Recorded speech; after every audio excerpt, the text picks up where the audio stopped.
स्वागत है हमारे लखनऊ मंच न्यूज 24/7 हिंदी समाचार पत्र एवं न्यूज चैनल में।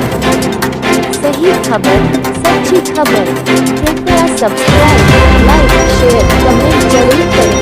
नमस्कार, आप देख रहे हैं लखनऊ मंच न्यूज चैनल से सुनील श्रीवास्तव की रिपोर्ट लखनऊ से। नेशनल यूनियन आरएमएस और एमएमएस कर्मचारी संघ के एवं भारतीय रेल डाक सेवा एवं मेल मोटर सेवा कर्मचारी संघ रेल डाक व्यवस्था हो मंडल लखनऊ के बैनर तले आज कर्मचारियों ने एक विशाल धरना प्रदर्शन किया और अपनी मांगों को लेकर एसएसआरएम परिसर ओ लखनऊ के बाहर एक विशाल धरना प्रदर्शन कर्मचारियों ने किया और अपनी मांग रखी, जिसमें बढ़े हुए कोटे को तत्काल प्रभाव से रद्द करके पूर्व की भांति किया जाए और कर्मचारियों का शोषण बंद किया जाए और स्टाफ वेलफेयर व पब्लिक गवर्नेंस के कार्यों में हो रही भारी समस्याओं को देखते हुए टेम्पररी सीट एबोलिशमेंट के आदेश को तुरंत निरस्त किया जाए। OTA, OSA, postal holidays, medical TA और अन्य बकाये बिलों का भुगतान तुरंत अविलंब कराया जाए। एनएस लखनऊ में दिए जा रहे स्टाफ के अनुरूप 2 सुपरवाइजर तत्काल प्रभाव से दिए जाएं और दूसरे स्टेशन से अटैच स्टाफ को लखनऊ का टीए डीए व एचआरए दिया जाए एवं कर्मचारियों के काम करने के लिए बैठने के लिए कुर्सी मेज, पीने के लिए साफ पानी, शौचालय की सफाई, जिससे महिलाओं को ज्यादा परेशानी हो रही है सहित अधिकारियों को अनेक मांगों का ज्ञापन देने के लिए कर्मचारी खबर लिखे जाने तक के लिए तैयारी कर रहे थे। अपने क्षेत्र की समस्याओं को लखनऊ मंच न्यूज चैनल के माध्यम से सरकार एवं शासन तक पहुंचाएं। संपर्क करें 8808500090।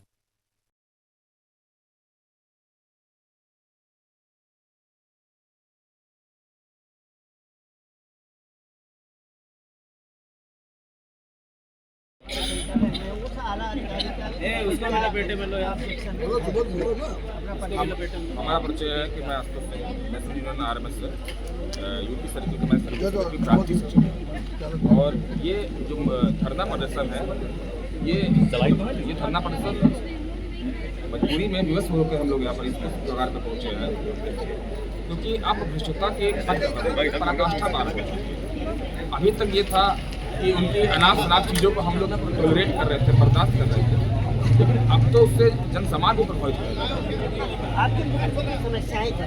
हमारी तो एक सबसे बड़ी पहली समस्या ये है, जो अभियंता उन्होंने अभी हाल ही में एचआरओ से की, हमारे प्रधान अभिलेख से जो उन्होंने किया है, वैसी अभियंता वो दोबारा ना करे, ये हम लोग के सामने की बात होता है। हमारे स्टाफ से सही से बात करें। हम लोग भी इंसान हैं, हम लोग भी नौकर भारत सरकार के हैं, जैसे वो नौकर है भारत सरकार। ये चीज़ उनको समझनी चाहिए। ये अग्रेसर उनको जो जिस प्रकार का अग्रेशन हम लोग के समूह को दिखाते हैं वो नहीं दिखाना चाहिए। दूसरा, हम लोग की सबसे पहली मांग है कि हम लोग का जो कोटे का जो निर्धारण वर्तमान में पुराने से बढ़ा के लगभग 1.5 गुना ज़्यादा कर दिया गया है, तो हम लोग एक क्षमता से अधिक कार्य नहीं कर सकते। जिसकी जितनी भूख होगी उतना ही आदमी खाना खा सकता है ना, ज़्यादा तो नहीं खाना खा सकता है। इससे होता ये है कि पेंडेंसी बढ़ती है, जन कल्याण का काम रुकता है, चिट्ठियाँ देर में पहुँचती हैं, बहुत से कार्य रुक जाते हैं। इसके अतिरिक्त एचआरओ डीओ में जो पोस्टें एबॉलिश किया गया, जो जिस पर उनका अधिकार भी नहीं है, ये कोटा बढ़ाना, ये पोस्टों को एबॉलिश करना बिना डायरेक्टरेट की सहमति से नहीं संभव है। बिना उन्होंने समीक्षा करे, अपने मन से मन गणन केवल 15 मिनट में आकर सब कुछ डिसाइड कर दें कि कहाँ का न्याय है। ऊपर से जितने भी वेलफेयर के काम है सब रुके हुए पड़े हुए हैं। आपके कितने बिल हम लोग के रुके हुए हैं, मेडिकल बिल रुके हुए हैं, उनके रुके हुए हैं, उसके रुके हुए हैं, अन्य कितने कंटिजेंसी बिल रुके हुए हैं। ऊपर से जब उसे कहा जाता है तो कहते हैं कि जरूरी काम हो वही मेरे पास लाया जाए। तो हम इस मंच के माध्यम से ये भी पूछना चाहते हैं अपने इलेक्ट्रॉनिक भाइयों से, के माध्यम से ये भी इनसे पूछना चाहते हैं कि कौन सा ऐसा इंपॉर्टेंट कार्य है वो 15 मिनट में हमको पता है, कौन सा ऐसा 15 मिनट का काम है जो कार्य करेंगे 15 मिनट में। क्या आप लोगों में ऐसा भी है कि जो इम्पोर्टेंट काम ना हो? हमको तो नहीं लगता है कि कौन सा ऐसा इम्पोर्टेंट काम है जो ना होता हो। अगर इम्पोर्टेंट काम ना हो तो यहाँ पर इतने लोग रहने की जरूरत क्या है? बिल्कुल आप सही कह रहे हैं। जब इतने लोग यहाँ पर नौकरी कर रहे हैं, भारत सरकार की नौकरी कर रहे हैं, 24 घंटे की ड्यूटी है, लोग वहाँ सीटों में 24 घंटे की बुला रहे हैं, 24 गुणे 365। तो कहने का क्या मतलब है कि जो फाइल है वही जाए? इम्पॉर्टेंट उनकी नज़र में, वही तो हम पूछना चाह रहे हैं कि उनकी नज़र में कौन सी इंपॉर्टेंट फाइल, हम भी तो जाने। इतनी पेंडेंसी पड़ी हुई है, ऊपर से दबाव आता है, पूछा जाता है कि आपके बिल क्यों नहीं हो पाए, आपकी रिपोर्टें क्यों नहीं प्रेषित हो पाई है। तो हम भी तो उनसे पूछा कि उनकी नज़र में है क्या इंपॉर्टेंट। उनकी नज़र में यही इंपॉर्टेंट है कि यहाँ कोई आदमी दिखे ना, मैं जाऊँ अभद्र भाषा में बात करूँ लोगों से। अगर उनकी नज़र में यही इंपॉर्टेंट तो वो भी बता दें। अगर वही करके अगर विभाग को चलाना चाहते हैं, हम ये चाहते हैं कि एक आरएमएस जो कोई भी ऑफिस होता है वो 4 पहियों की गाड़ी होती है, ना कि 1 पहियों की गाड़ी होती है। उनको लगता है कि वो अकेले सबको संभाल सकते, तो ऑफिस बिल्कुल संभाल लें। हम सभी को छुट्टी दे दें, हम सभी जितने कर्मचारी भाईगढ़ हैं, क्लास 3 के हो चाहे क्लास 4 के, हम सभी लोग छुट्टी ले रहे हैं, वो संभाल ले अकेले सब कुछ। हम भी तो देखें। ऐसे नहीं संभव होता, ऐसे कार्य नहीं होता है। जिस प्रकार वो चाहते हैं कुछ इथिक्स उनके भी होते हैं। एक वो भी एक IPS है, वो भी एक लोक सेवा आयोग का पेपर देकर यहाँ पर आया है। उनकी क्षमता सोचने की शून्य है क्या? हम यही जानना चाहते हैं कि उनकी शून्यता है क्या? यहाँ पर इतने हम लोगों के बीच में भी होते हैं, कोई अगर बगल से निकलता है तो भाई कह के बात करते हैं, भाई थोड़ा सही से चलिए आप।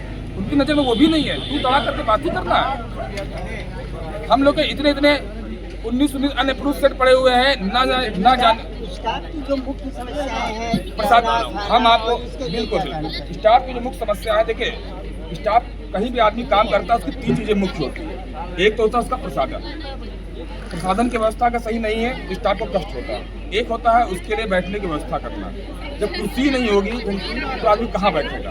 और डाक विभाग इतना कमजोर हो गया? डाक विभाग कमजोर नहीं हो गया, हमारे आला अधिकारी कमजोर हो गए। डाक विभाग कमजोर नहीं है, ये ऐसे ही अधिकारी डाक विभाग को धूमिल करते हैं, उनकी छवि को धूमिल करते हैं, पब्लिक के बीच में गलत संदेश देते हैं। हम यहाँ पे विवश होकर यहाँ पे सब कुछ बोल रहे हैं। ऐसा नहीं है कि हमको अच्छा लग रहा है आपके सामने सब बताते हुए।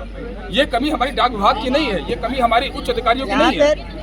महिलाएं भी नौकरी करती हैं, उनके लिए तो बहुत सारी समस्याएं बिल्कुल होती हैं, बिल्कुल होती उनकी। ये हम लोग का जो संघ है ये महिला और पुरुष दोनों के लिए ही है। यही उन्हीं लोग की आवाज़ उठा के हम लोग यहाँ पर खड़े हैं। और अगर महिलाओं की समस्या ना होती तो हम महिलाएं कैसे खड़ी हैं? आप देख लीजिए, कम से कम यहाँ पर स्टाफ में लगभग 50% यहाँ पर आदमी काम कर रहे हैं, यहाँ पर खड़े होकर धंधा प्रदर्शन कर रहे हैं। क्यों कर रहा है? धन्यवाद। जो यहाँ महिलाएं काम करती हैं उसको जो समस्याएं होती हैं उसको तो सब लोग देखते होंगे, तो समस्याओं का समाधान कैसे निकालेंगे? सबसे पहले तो आपका और जो भी इलेक्ट्रॉनिक और प्रिंट मीडिया के लोग हमारे बीच हैं उनका मैं दिल से शुक्रिया करना चाहता हूं कि आज के इस धरने को कवर करने के लिए वो हमारे बीच हैं। और मुझे भी ऐसा लग रहा है कि शायद ये पूरे देश में लाइव चल रहा होगा, तो इस लाइव के माध्यम से मैं सबको बताना चाहता हूँ। देखिए, 2 चीज़ें होती हैं, मैं हूँ या हमारे अधिकारी हो, सब के सब कंडक्ट रूल में बंधे हुए हैं। अगर मेरे ऊपर भी कंडक्ट रूल है तो उनके ऊपर भी कहीं ना कहीं कंडक्ट रूल है। वो भी किसी भी तरह से बदतमीजी दुर्व्यवहार नहीं कर सकते। लेकिन अभी 4-5 दिन पहले हमारे जो तत्कालीन ज्वाइंट चार्ज में हमारे SSRM महोदय हैं, उन्होंने हमारे प्रधान अभिलेख अधिकारी को बहुत ही बदतमीजी से उनसे बात की। और इससे भी पूर्व कई लोगों से हमारे जो भी हमारे साथी कर्मचारी हैं उनसे भी काफ़ी बार बदतमीजी कर चुके हैं। फिर भी हम लोग इसलिए भी नहीं बोलते हैं कि चलिए ठीक है, आप हमारे इस कार्यालय के अभिभावक हैं, हम सब चीज़ शांतिपूर्वक सहते जा रहे हैं। परंतु अब पराकाष्ठा हो गई है। जहाँ तक बात है हमारी मांगों की, तो मैं आपके माध्यम से मैं हमारे पूरे देश में जो भी ये लोग लाइव टेलीकास्ट देख रहे हैं, डायरेक्टेड में भी हो सकता है लोग देख रहे हो, मैं उनसे ये बताना चाहता हूँ, क्या हमारे तत्कालीन ज्वाइंट चार्ज वाले SSRM महोदय जी के पास क्या ये अधिकार है कि वो हमारे DO और HRO की सीटों को बिना किसी रिव्यू के वो एबॉलिश कर सकते हैं? अगर वो एबॉलिश कर सकते हैं तो वो रूल दिखाएं। दूसरी चीज मैं ये कहना चाहता हूँ कि अभी 3 महीने पहले इन्होंने कार्य का मानक अचानक से 1.5 गुना कर दिया। और मैं आपके माध्यम से बताना चाहता हूँ कि हमारे राष्ट्रीय संगठन ने एक RTI मांगी थी। उस RTI में हमारे यहाँ से ये जवाब गया है कि जो भी कार्य का मानक बनाया, नए वर्क स्टडी आए हैं उनके द्वारा जो कार्य का मानक निर्धारित किया जाना है वो अभी अंडर प्रोसेस है। तो जब अंडर प्रोसेस है तो आप कौन होते हैं अपने मन से जबरदस्ती करके ये कार्य का मानक बढ़ाने के? दूसरी चीज, जो अभी आपने साथी महिला कर्मचारियों की बात की, मैं ज्यादा तो नहीं कहता हूं, लेकिन अगर आप हमारे किसी भी साथी महिला कर्मचारी से पूछ लेंगे तो हमारे ऑफिस का ये एटमॉस्फेयर इस टाइम उनके कार्य के अनुरूप है ही नहीं, बिल्कुल भी नहीं। हमारे यहाँ इस कार्यालय में यहाँ की शौचालय चौक हो रखी हैं, पानी पीने की व्यवस्था नहीं है। हमारे पास जो हमारे मुख्य कार्यालय हैं वहाँ पर बैठने के लिए कुर्सियाँ नहीं हैं। उनको ये नहीं दिखाई देता है। हमारे अधिकारियों को सिर्फ ये चाहिए, मैं एक चीज़ आपसे बताना चाहता हूँ, जैसे कि हमारे पुलिस विभाग में होता है, वहाँ पे भी 2 यूनिट होती है, एक सिविल पुलिस होती है, एक होती है PSC। हम लोगों को यहाँ पे एकदम निरीह दृष्टि से, चाहे यहाँ हो चाहे ट्रेनिंग सेंटर में हो, हम लोगों को RMS रेल डाक सेवा वालों को हमेशा एक निरीह दृष्टि से देखा जाता है। तो हम ये कहना चाहते हैं, मैं ये कहना चाहता हूँ कि ये जो आपके द्वारा ये पार्शियलिटी हम लोगों से की जा रही है, ये एकदम गलत है। और हमारा साथी कर्मचारी जो आज यहाँ आंदोलनरत है, ये कतई ये सब चीजें बर्दाश्त नहीं करेगा। और अगर आज प्रवर अधीक्षक महोदय जी द्वारा या किसी भी उच्च अधिकारी द्वारा यहाँ हमारे धरने का संज्ञान लेकर हमसे बातचीत नहीं की जाती है, तो ये धरना अनवरत आगे दिनों में भी प्रमंडलीय स्तर और डायरेक्टर स्तर पर जारी रहेगा। और भी कुछ है, इस मंच से एक संदेश जाना चाहिए, कर्मचारियों की तरफ से एक संदेश जाना चाहिए कि अगर तुम बहुत बड़े बदतमीज हो सकते हो, तो उस बदतमीजी का जवाब हम बदतमीजी से भी दे सकते हैं। गिड़गिड़ाते वो है जो गुनाह के गुनाहगार है और हक को छीन लेते हैं जो हक के हकदार हैं।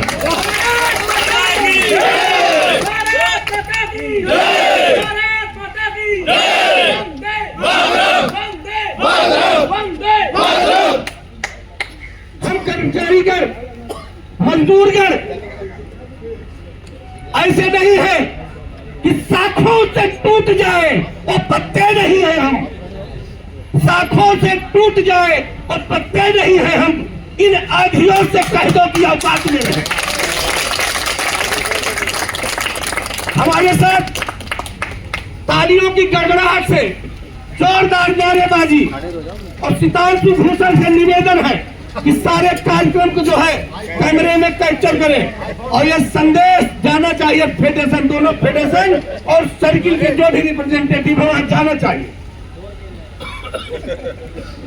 बोलिएगा भारत माता की, भारत माता की, भारत माता की।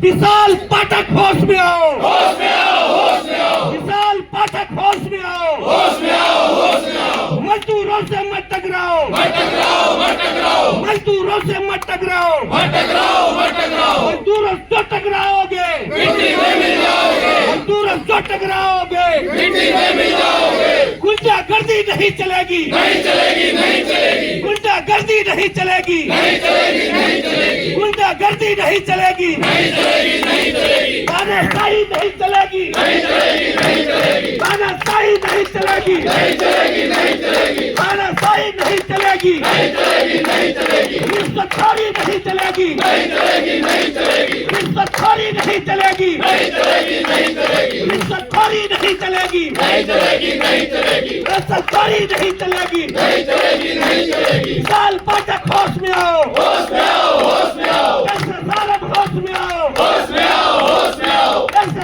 होश में आओ, होश में आओ, होश में आओ। साल पाठक होश में आओ, होश में आओ, होश में आओ। साल पाठक होश में आओ, होश में आओ, होश में आओ। साल पाठक होश में आओ, होश में आओ, होश में आओ। मजदूरों से मत टकराओ, मत टकराओ, मत टकराओ। मजदूरों से मत टकराओ, मत टकराओ, मत टकराओ। मजदूर जो टकराएगा मिट्टी में मिल जाएगा, मजदूर जो टकराएगा मिट्टी में मिल जाएगा। गुंडागर्दी नहीं चलेगी, नहीं चलेगी, नहीं चलेगी। गुंडागर्दी नहीं चलेगी, नहीं चलेगी, नहीं चलेगी। गुंडागर्दी नहीं चलेगी, नहीं चलेगी, नहीं चलेगी। चोरी डकैती नहीं चलेगी, नहीं चलेगी, नहीं चलेगी। चोरी डकैती नहीं चलेगी, नहीं चलेगी, नहीं चलेगी। रिश्वतखोरी नहीं चलेगी, नहीं चलेगी, नहीं चलेगी। रिश्वतखोरी नहीं चलेगी, नहीं चलेगी, नहीं चलेगी। रिश्वतखोरी नहीं चलेगी, नहीं चलेगी, नहीं चलेगी। रिश्वतखोरी नहीं चलेगी, नहीं चलेगी, नहीं चलेगी। तानाशाही नहीं चलेगी, नहीं चलेगी, नहीं चलेगी। तानाशाही नहीं चलेगी, नहीं चलेगी, नहीं चलेगी। गुंडागर्दी नहीं चलेगी।